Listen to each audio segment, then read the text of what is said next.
সুপ্রিয় দর্শক, আসসালামু আলাইকুম। আপনাদের সবাইকে স্বাগত জানাচ্ছি এখনকার আলোচনা। আপনাদের সঙ্গে আছি আমি সিরাজুল ইসলাম। দর্শক, দুটো গুরুত্বপূর্ণ খবর আছে। একটা খবর হচ্ছে, ইরানের জাতীয় নিরাপত্তা বিষয়ক সংসদীয় কমিটির প্রধান তিনি বলেছেন, মধ্যপ্রাচ্য অঞ্চল থেকে খুব শিগগিরই মার্কিন বাহিনীকে বহিষ্কার করা হবে। খুবই গুরুত্বপূর্ণ কথা। যখন ডোনাল্ড ট্রাম্প ইরানকে ভয়ঙ্কর হামলার জন্য হুমকি দিচ্ছেন, তখন ইরানের পক্ষ থেকে এই কথা বলা হলো এবং বলছেন ইরানের সর্বোচ্চ জাতীয় নিরাপত্তা বিষয়ক সংসদীয় কমিটির প্রধান। আর আরেকটা গুরুত্বপূর্ণ খবর জাস্ট এই কিছুদিন আগে এসেছে, এখনো মেইন স্ট্রিম চ্যানেলে আসেনি। সে খবরটি হচ্ছে, ইরানের উপর থেকে বেশ কিছু নিষেধাজ্ঞা প্রত্যাহার করেছে মার্কিন অর্থ মন্ত্রণালয়। তার মানে কি, তাহলে কি ইরানের সাথে আমেরিকার খুব দ্রুতই কোনো চুক্তি হতে যাচ্ছে বা সমঝোতা কোনো কিছু হবে? অবশ্য আগেও নিষেধাজ্ঞা প্রত্যাহারের ঘোষণা দিয়েছিল, কিন্তু পরবর্তীতে ডোনাল্ড ট্রাম্প প্রথমে সমঝোতা লঙ্ঘনের বা অমান্য করার ঘোষণা দেন। পরবর্তীতে তো দুই দেশের ভেতরে 13-14 দিন যুদ্ধ হলো। এবার আসলে কি হতে যাচ্ছে? তবে নিষেধাজ্ঞা প্রত্যাহারের ঘোষণা কিন্তু আমেরিকার পক্ষ থেকে দেয়া হয়েছে। এদিকে ওমানের সাথে ইরানের যে হরমুজ প্রণালী ব্যবস্থাপনার বিষয়ে যে আলোচনা হচ্ছিল, সেই আলোচনা চূড়ান্ত হয়েছে এবং চুক্তি হয়েও গেছে এমন কথা বলা হচ্ছে। তবে ইরানের পক্ষ থেকে ভিন্ন কথা বলা হচ্ছে। কি সেই ভিন্ন কথা? এদিকে ইরানের পররাষ্ট্রমন্ত্রী সাইয়েদ আব্বাস আরাকচি শুক্রবার পাকিস্তান সফরে যাবেন। তার মানে বেশ কিছু ঘটনার ভেতরে ঘটছে। আইআরজিসির পক্ষ থেকে ঘোষণা দেওয়া হয়েছে, এই পরিস্থিতির ভেতরেও সম্মিলিত একটা মহড়া হতে চলেছে বিরাট বিশাল। আর আইআরজিসির পক্ষ থেকে ঘোষণা দেওয়া হয়েছে, তারা নতুন করে নতুন ধরনের জাহাজ বিধ্বংসী ব্যালিস্টিক ক্ষেপণাস্ত্র তারা মোতায়েন করবে আমেরিকার বিরুদ্ধে লড়াই করার জন্য। সুপ্রিয় দর্শক, এই বিষয়গুলো নিয়ে এখনকার ভিডিওতে বিস্তারিত আলোচনা করার চেষ্টা করব। আশা করি আলোচনা ভালো লাগবে এবং আপনারা শেষ পর্যন্ত সঙ্গে থাকবেন। আর আলোচনা যদি ভালো লাগে, লাইক কমেন্ট শেয়ার করবেন এবং চ্যানেলটি সাবস্ক্রাইব করে আমাদের পাশেই থাকবেন। দর্শক, চলুন বিস্তারিত আলোচনা করি।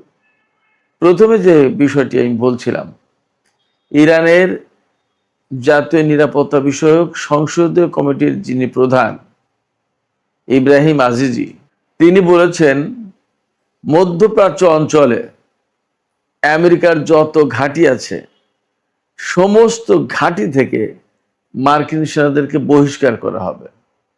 এই কথা তিনি বলেছেন এক্স পোস্টে। এবং তিনি আরো বলেছেন, সেদিন খুব বেশি দূরে নয় যেদিন বা যখন মধ্যপ্রাচ্যের ঘাঁটিগুলো থেকে মার্কিন সেনাদেরকে বহিষ্কার করা হবে। তিনি খুব কনফিডেন্সের সাথে বলছেন ইরানের জাতীয় নিরাপত্তা বিষয়ক সংসদীয় কমিটির প্রধান। এটা যেন তেন কোনো ব্যক্তি না, যেন তেন কোনো কমিটি না, এটা খুবই গুরুত্বপূর্ণ। এই কমিটির পক্ষ থেকে ইরানের জাতীয় নিরাপত্তা এবং পররাষ্ট্রনীতি বিষয়ক নীতি নির্ধারণ করা হয় এই কমিটির পক্ষ থেকে। তার মানে ইরানের সংসদ কিন্তু খুবই স্ট্রং। প্রেসিডেন্ট মন্ত্রিসভা যা খুশি তাই করবেন আর সংসদে হ্যাঁ না করবেন তা কিন্তু না। যে কোনো বিষয়ে সংসদে যদি সিদ্ধান্ত হয়, সেই সিদ্ধান্ত বাস্তবায়ন করতে কিন্তু সরকার বাধ্য। এই যে কথাটা, এই কথাটা কিন্তু খুব গুরুত্বপূর্ণ এবং ওজনদার কথা। আমরা এই কথা কখন শুনছি? আমরা যখন বিভিন্ন গণমাধ্যম থেকে খবর পাচ্ছি যে ইরাক, কুয়েত, বাহরাইন, কাতার এবং জর্দান এর বহু ঘাঁটি থেকে, এই সমস্ত বহু ঘাঁটি থেকে মার্কিন সেনা এবং বিমান প্রত্যাহার করা হয়েছে এবং এই সমস্ত বিমান আর সেনার অনেক কিছু ইউরোপের কোনো কোনো দেশে পাঠিয়ে দেওয়া হয়েছে, আর কোনো কোনো বিমান এবং সেনা ইসরায়েলে রাখা হয়েছে। আমি এই কথা দিয়ে বোঝাতে চাইছি এই যে, ইরানের পক্ষ থেকে কিন্তু আমেরিকার উপরে এই যুদ্ধের ভেতরে প্রচন্ড রকমের চাপ সৃষ্টি করা হয়েছে। এই চাপ সৃষ্টির কাজটা কিভাবে করা হয়েছে? আমেরিকা ইরানের উপর হামলা চালালেও ইরান হামলা চালিয়েছে, আবার ইদানিং আমেরিকা হামলা না চালালেও ইরান হামলা চালিয়েছে। ইরান যখন মনে করেছে যে কুয়েতের ওই ঘাঁটিতে হামলা চালানো দরকার, ইরান কিন্তু ওই কয়েকদিন তাই করছে। যদি ইরান মনে করেছে জর্দানের ওই ঘাঁটিতে হামলা চালানো দরকার, তাই করেছে। আমেরিকা ইরানের উপর হামলা চালাক না চালাক, যুদ্ধের ধরন কিন্তু পাল্টে গেছে। এবং আমরা এই যে ধরনটা দেখছি, তার মানে হচ্ছে আমেরিকা কার্যত তার শক্তি সামর্থ্য অনেকটা দুর্বল হয়ে পড়েছে। এরই প্রতিফলন হচ্ছে এই যুদ্ধ না করা, কিংবা ইরান যে পরিমাণে হামলা চালাচ্ছে তার প্রতি উত্তরে প্রয়োজনীয় হামলা না করা। এবং আমরা তো দেখতেই পাচ্ছি, প্রচুর খবর আসছে মার্কিন গণমাধ্যমে, পাশ্চাত্যের গণমাধ্যমে, আল জাজিরা, মিডল ইস্টের বিভিন্ন গণমাধ্যমে, যে আমেরিকার হাতে যুদ্ধের রসদ, অস্ত্র, সামরিক সরঞ্জাম অনেক কিছু কমে এসেছে। ইউরোপীয় কমান্ডার প্রধান তো ঘোষণায় দিয়েছেন যে একসাথে ইসরায়েল এবং আমেরিকাকে নিরাপত্তা দেওয়া সম্ভব না, যে কোনো একটাকে নিরাপত্তা দিতে হবে। ইসরায়েলকে নিরাপত্তা দেব নাকি আমেরিকাকে নিরাপত্তা দেব, সেই সিদ্ধান্ত দেন। তিনি মার্কিন হাইকমান্ডের কাছে চিঠি লিখেছেন। এবং ডোনাল্ড ট্রাম্প ইরানের বিরুদ্ধে কোন অপ্রচলিত ব্যবস্থায় প্রচন্ড রকমের শাস্তিমূলক পদক্ষেপ নিতে পারবে, সেই পথ খুঁজে পাওয়ার জন্য আমেরিকার কমান্ডারদের কাছে ইমেইল করা হয়েছে। তাহলে চিন্তা করেন, আমেরিকা আসলে খুব ভালো অবস্থায় নেই, এবং তারা মধ্যপ্রাচ্যে যে সমস্ত ঘাঁটি গড়ে তুলেছিল, এই ঘাঁটিগুলো তো একেবারে বেশিরভাগ চুরমার হয়ে গেছে। এই ঘাঁটিগুলো তারা ধরে রাখতে পারবে না। আপনারা শুনলে হয়তো অবাক হবেন, মধ্যপ্রাচ্যের 13টা ঘাঁটি, আমেরিকার 13টা ঘাঁটি মোটামুটি একদম শেষ। 13টা ঘাঁটি, খুব কঠিন অবস্থায় আছে আমেরিকা। এই জায়গা থেকেই ইরানের সংসদ সদস্য এবং জাতীয় নিরাপত্তা বিষয়ক সংসদীয় কমিটির প্রধান ইব্রাহিম আজিজ কথা বলতে পারছেন, এবং তার বলার যথেষ্ট গ্রাউন্ড আছে বলে মনে হচ্ছে যে আমেরিকাকে খুব শিগগিরই মধ্যপ্রাচ্য থেকে বহিষ্কার করা হবে। দেখা যাক কি হয়। তবে এরই মধ্যে আরো কতগুলো বিষয় আছে, সেই বিষয়গুলো যদি এর সাথে রিলেট করা যায় তাহলে পরিস্থিতি আরো সহজে ব্যাখ্যা করা যাবে।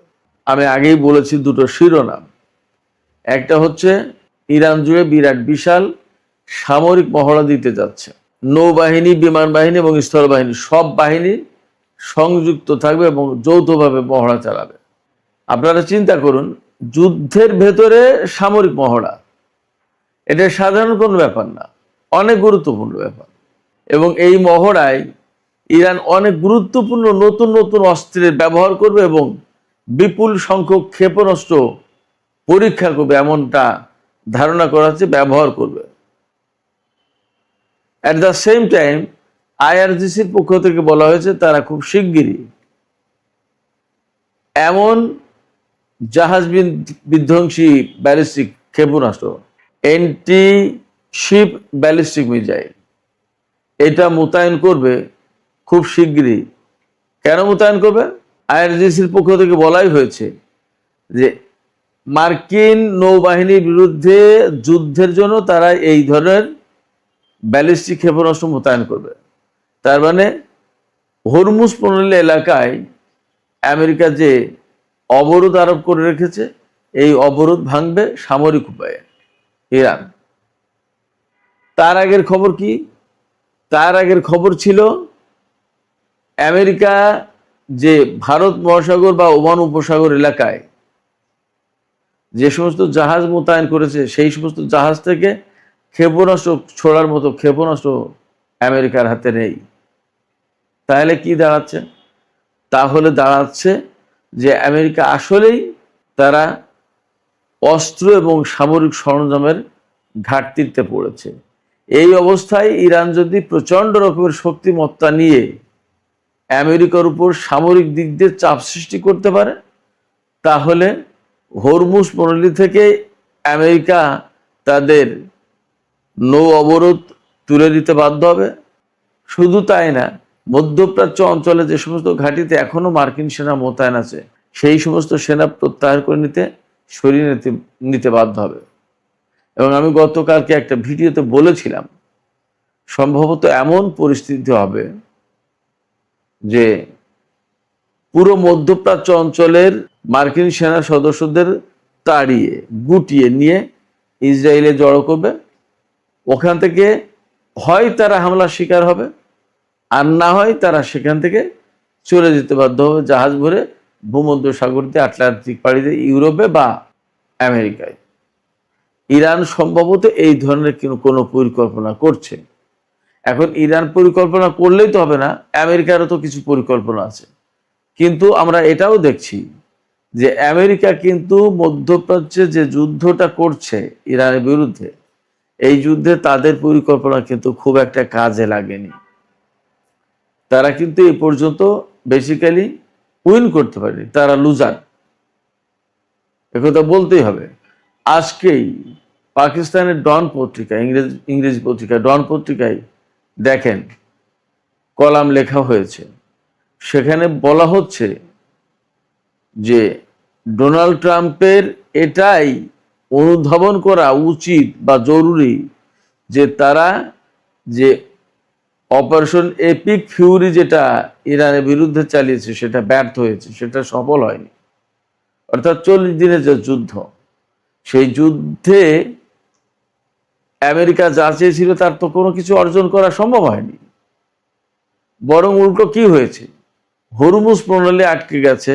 মধ্যপ্রাচ্য অঞ্চলে আমেরিকা যে সমস্ত ঘাঁটি ছিল সেই ঘাঁটিগুলো ধ্বংস হয়ে গেছে।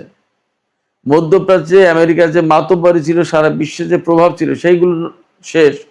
আমেরিকার অস্ত্রের যে ধার ভার ছিল, আমেরিকার অস্ত্র নিয়ে মানুষের ভেতরে যে সমীহ ভাব ছিল, সেগুলো শেষ। কারণ ইরানের কাছে এগুলো টিকতে পারেনি। এবং আমরা তো বুঝতে পারছি যে ইরানের উপরে কত বেশি ক্ষেপণাস্ত্র এবং বোমা হামলা চালিয়েছে আমেরিকা ইসরায়েল। তারপরেও ইরান দাঁড়িয়ে থেকে প্রচন্ড সক্ষমতার সাথে আমেরিকা ইসরায়েলের বিরুদ্ধে লড়াই করেছে এবং এখনো লড়াই করে যাচ্ছে। আমেরিকা সবসময় বলছে যে আমরা পৃথিবীর শ্রেষ্ঠ শক্তি। যদি তাই ধরে নিই, তাহলে সেই শ্রেষ্ঠ শক্তি প্লাস মধ্যপ্রাচ্যের সবচেয়ে বড় শক্তি সামরিক দিক দিয়ে ইসরায়েল, সেই বড় শক্তি, দুটো বড় শক্তি একসাথে যুক্ত হয়ে ইরানের সাথে যুদ্ধ করেছে এবং ইরান সমানে বুক চিতিয়ে লড়াই করে যাচ্ছে এখন পর্যন্ত। তাতে কি দাঁড়াচ্ছে? ভূ রাজনীতি, সমরনীতি, সামরিক কৌশল এবং সামরিক যে সমস্ত হিসাব নিকাশ, তার অনেক কিছু বদলে গেছে এবং সমস্ত সবকিছু পাল্টে যাচ্ছে। এরপরেই প্রশ্ন আসছে, এরপরে কি অবস্থা দাঁড়াবে? রাশিয়া, চীন এবং উত্তর কোরিয়া তারা হঠাৎ করে একদিন আমেরিকার বিরুদ্ধে আঙ্গুল উঁচু করবে কিনা, তেমন সম্ভাবনা কিন্তু আছে। আজকেই চীন তাদের যুদ্ধ বিমান থেকে পরমাণু মহড়া চালিয়েছে। এটা সাধারণ কোনো ব্যাপার না। যখন মধ্যপ্রাচ্যের পরিস্থিতি এমন, দক্ষিণ চীন সাগর, তাইওয়ান, অনেক কিছু নিয়ে যখন প্রচন্ড রকমের উত্তেজনা ভেতরে ভেতরে, সেই সময় চীন এই বার্তা দিল। এটা সাধারণ কোনো ব্যাপার না। সেক্ষেত্রে মধ্যপ্রাচ্য থেকে আমেরিকা আসলে খুব সংকটের ভেতরে হয়তোবা চলে যেতে বাধ্য হবে। তবে এর ভেতরে খবর আসছে, আমি শিরোনামেই বলেছি, যে ইরানের উপর থেকে নাকি আমেরিকার অর্থ মন্ত্রণালয় নিষেধাজ্ঞা প্রত্যাহার করেছে বেশ কয়েকটা। আমি এক জায়গায় দেখলাম যে ইরান রিলেটেড নিষেধাজ্ঞা প্রত্যাহার করেছে, আর এক জায়গায় দেখলাম যে 3টি প্রতিষ্ঠানের উপর থেকে নিষেধাজ্ঞা প্রত্যাহার করেছে। তো 3টি প্রতিষ্ঠানের উপর থেকে নিষেধাজ্ঞা প্রত্যাহার করুক আর 20টার উপর থেকে করুক, নিষেধাজ্ঞা প্রত্যাহারের পরিমাণ, মাত্রা বা ভলিউমটা কত, অর্থাৎ কত বৃহত্তর পরিসর কাভারেজ দিচ্ছে এই নিষেধাজ্ঞা প্রত্যাহারের ব্যাপারটা, সেটা একটা দেখার ব্যাপার। অর্থাৎ অনেকগুলো ব্যক্তি, প্রতিষ্ঠান, কোম্পানি এর উপর থেকে নিষেধাজ্ঞা প্রত্যাহার হবে কিনা সেটা একটা দেখার ব্যাপার। তবে সবচেয়ে বড় যে ব্যাপার, এই খবর যদি সত্যি হয় তাহলে বলতে হবে যে মধ্যপ্রাচ্যে যখন খুবই ক্রিটিক্যাল একটা অবস্থা, ডোনাল্ড ট্রাম্প ইরানের উপরে ভয়াবহ হামলার হুমকি দিচ্ছে এবং চুক্তির কথা বলছে।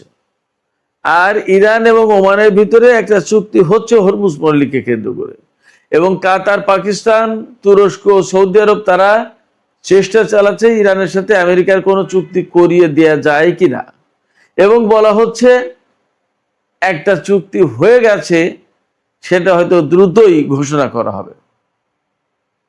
এবং ওমানের সাথে ইরানের চুক্তি হয়েছে, এমনও হতে পারে যে ওমানের সাথে ইরানের যে চুক্তি হয়েছে সেটাই আমেরিকা কবুল করে নিতে পারে। এবং আমি গতকালকে বলেছিলাম, আজকে আবারও বলি, যে সম্ভবত এইরকম একটা ব্যাপারে আপোস রফা হতে পারে, যে যত জাহাজ পারস্য উপসাগরে ঢুকবে তার সমস্ত সবগুলোকে পরীক্ষা নিরীক্ষা পর্যবেক্ষণ করবে, কন্ট্রোল করবে ইরান, আর যা বের হবে সেটা ওমান, হয়তো আমেরিকা তাই মেনে নিতে পারে।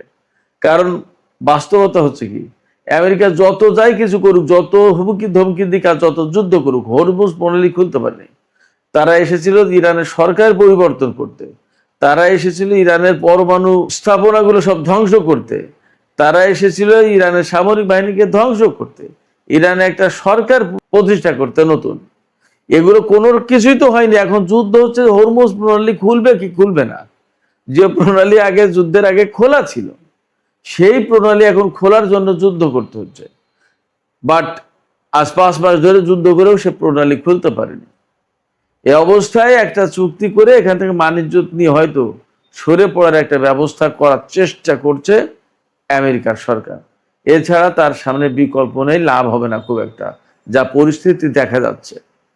সেই জায়গায় একটা চুক্তি যদি হয়ে যায়, দেখা যাক কি হয়। আমরা মনে করি যে যদি চুক্তি হয় এবং চুক্তির মধ্য দিয়ে যদি শান্তি পেরে, সেটাই বড় কথা। আব্বাস আরাকচি যেহেতু শুক্রবারে পাকিস্তান সফরে যাচ্ছেন, তাতে মনে হচ্ছে ডিপ্লোম্যাটিক একটা প্রক্রিয়া শুরু হয়েছে এবং ভেতরে ভেতরে কিছু গড়াপিটা হচ্ছে। দেখা যাক কি হয়। সুপ্রিয় দর্শক, এখনকার আলোচনা এখানে শেষ করতে চাইছি।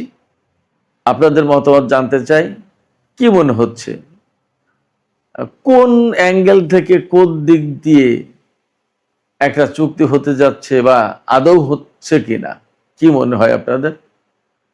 আপনাদের কি মনে হয় যে আসলে আমেরিকা এই মুহূর্তে খুবই চাপের ভেতরে, নাকি ইরানি চাপের ভেতরে? আপনাদের মতামত জানিয়ে কমেন্টে লিখতে পারেন।